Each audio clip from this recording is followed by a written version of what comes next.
Welcome back, guys, to another Zero DTE video, and today Coach Ernie is going to be talking about assignment risks, so make sure you stay tuned. If you're interested in becoming a pro trader, check out the link in the description to find Coach Ernie's Skool Community. Enjoy, guys.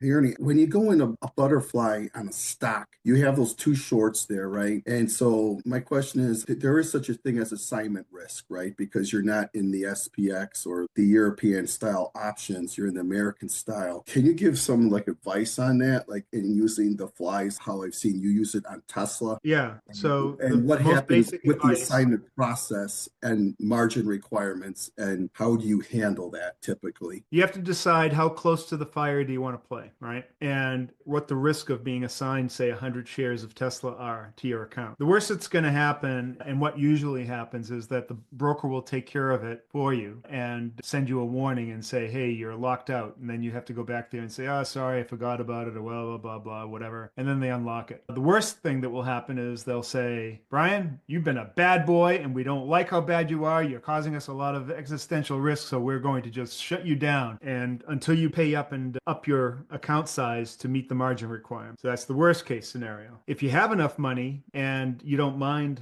receiving the stock, you're going to get it at a slight discount because you made money off of it. You were in the money and you made money. And now you're getting it that price of a stock minus whatever money you made. If you can't handle it, then you have to make a clear-cut decision on when you're going to get out to avoid the risk of being assigned. And with American style options, if you're in the money and the closer you get to expiration, the higher the risk of being assigned becomes. If it's the morning, your risk of being assigned are not zero, but they're relatively low. If you're in the money and it is noontime, your risk of being assigned has gone up dramatically, but it's still relatively low. But it has gone up dramatically, probably 10 times. If it's 2 o'clock and you're still in the money, being assigned has gone way up, but still it's like a 1 in 20 type of thing. But that's bad enough that can happen. If it's approaching 3:30 and you're in the money, your chance of getting assigned is probably 1 in 10, 1 in 5, something like that. So as you can see, as you go further and further closer to expiration, if you're in the money, your chance of getting assigned increases. So you have to just decide. It's like noontime or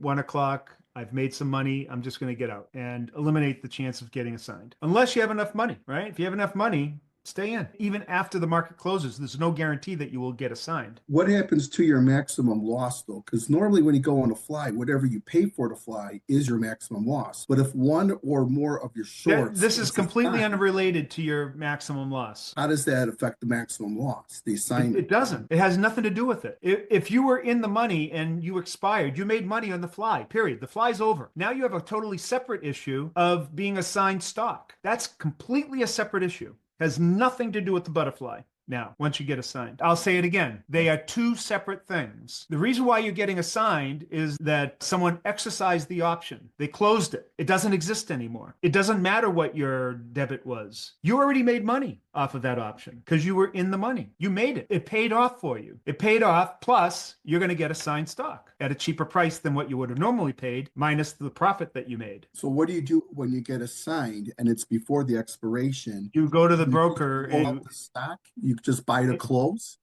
That depends on what the broker does, because the broker might be right on top of that whole issue and just close your account down and say, hey, you got a margin call. Or they could take care of it for you and then just give you the money that you have and then close everything if they're really nice. Any number of things can happen, Brian. The point is that it's a risk. You don't know what's going to happen. It could be really good to really bad. All of those things. There's no absolute determination of exactly whether it's going to be good or bad. Right, but what is the correct procedure on handling it? Because one option is I can exercise my call, right? And then I give up my premium on the call option, but then I now own the stock as well, which will offset the shorts, right? I can exercise my long calls just like the other guy exercised the shorts.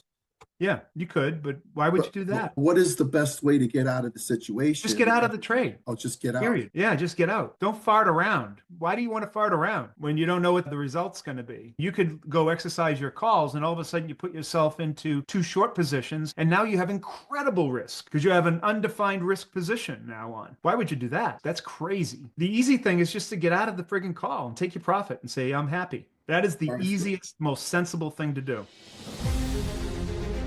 Thanks for watching, guys. I hope you enjoyed the video, and if you did, make sure you hit the subscribe button and the like button below.